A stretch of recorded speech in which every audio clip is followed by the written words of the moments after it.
All right, everyone, here we are with ticker symbol AAPL, Apple Inc. And before we jump into this chart, I want to say welcome to all my first-time viewers and investors. Welcome to my channel, Invest for Tomorrow. To all my subscribers, welcome back, and let's jump into this chart. So, Apple Inc. has actually been in a sideways movement, but every time it slightly goes up, it goes down a little harder. So, it's creating a staircase effect in this direction, right?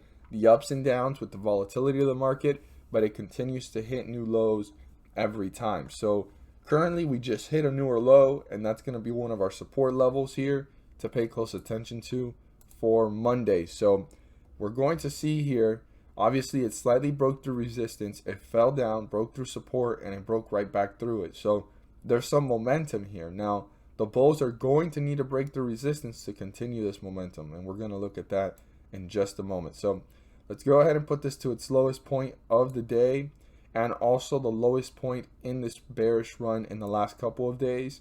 And we're going to look at this closely and see what is important for Monday. Super important to keep these numbers in mind as the day plays out, and also pay very close attention because we're already in bearish territory. So the first thing is the 50-day moving average. 50-day moving average is 115.91. I'd write that down.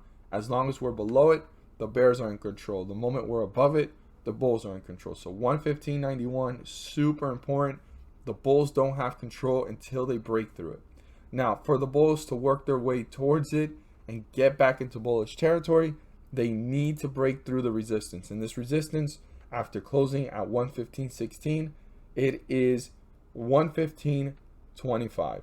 Super important for the bulls to break through 115.25, turn that into support, and by doing so, it does not signify that the bulls have gained control. This is just a center direction of where this is going, and the bulls are working their way towards their goal, which is breaking through the 50-day moving average to get back into bullish territory. So super important to keep that in mind. So 115.25 to continue the momentum and reach newer resistance levels and newer highs that needs to be broken through and turn into a support. On the other hand, we have our support level here. This support level, if it gets broken through, I want to emphasize to all investors, this is the lowest point reached in this bearish run. Pay very close attention to how it's reacting. How quickly is it hitting newer lows? Is it kind of hanging out there, giving a chance for the bulls to reappear? Or are the bears tearing this one down? That support level is 114.29.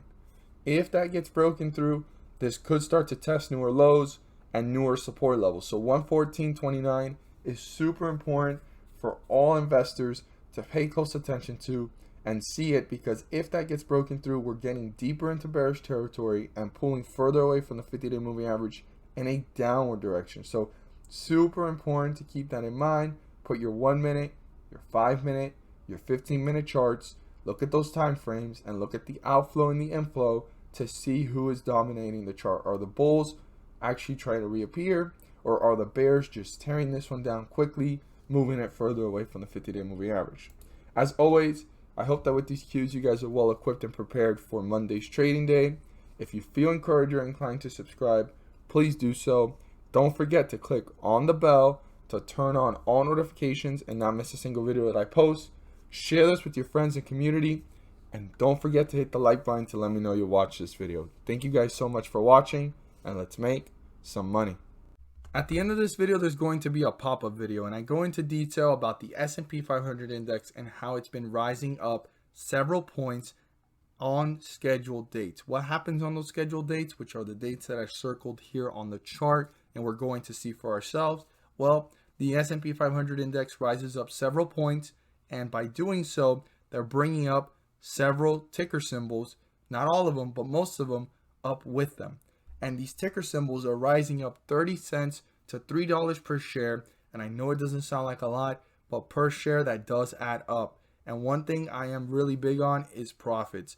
If you put $1 into the market and you get out with $2, you've made profits. You've done what the whole purpose of being in the market is for, to maximize profits and minimize losses. And with the Federal Reserve pumping the markets on these scheduled dates, bringing the S&P 500 index up also brings up individual ticker symbols with them. And again, 30 cents to $3 may not sound like a lot of profit per share, but that does add up. And like I say, profits are profits. So we're going to look here at some of the dates so that you guys can see what I talk about in the video. And it's a weekly series. I wouldn't want you guys to miss out on it.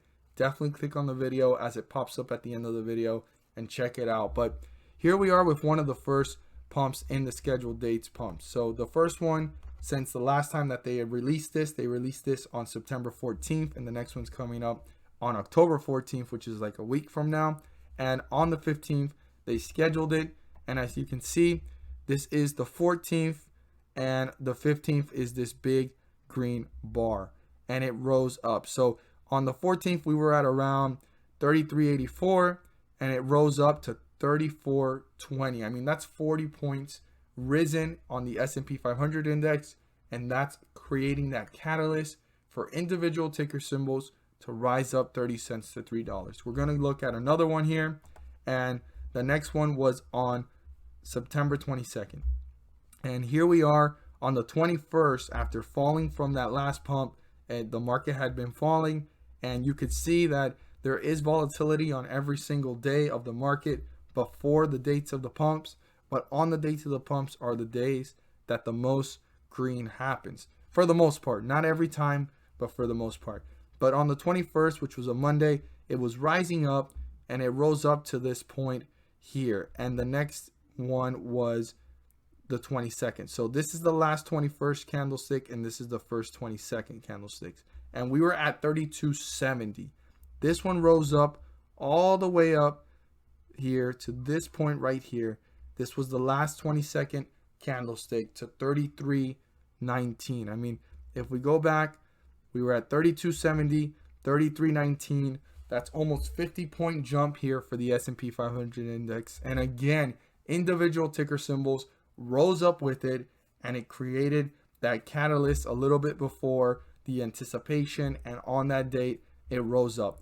Now on this next pump, which was a little bit different, there was a catalyst formed beforehand, and it rose up to these highs on the 28th of about 33.59. It actually dipped on the date of the next pump, which we see it here, which was on the 29th of September, and the next one was on the 6th, which just happened yesterday, and it actually slightly dipped. Now, not every time is these pumps going to rise up the market like we've seen here by a lot of points, but it still rises it back up or levels it off from hitting newer lows and leveling off the market itself. Because if we look at the previous notes that I did beforehand, it was actually rising up with it. The volatility was there, but you were able to buy, like for example, how we bought here on the 15th and it rose up. Well, it's been falling and then very volatile here, up and down. Beforehand, you can buy at the beginning of the scheduled pump dates and hold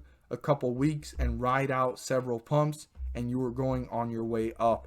But right now, even as the market's going down, it's a great opportunity to take advantage of the fact that the Federal Reserve is pumping the markets, and there's an opportunity to make profits. So here we are on the 29th, and it fell to lows of 33.28, and it rose up to these highs here of 33.49. I know it doesn't sound like a lot, but that's still a 20-point jump after dipping and recovering, and then it continued to work its way up to newer highs. Now here on the 6th, which on the 5th it started to rise, it leveled off.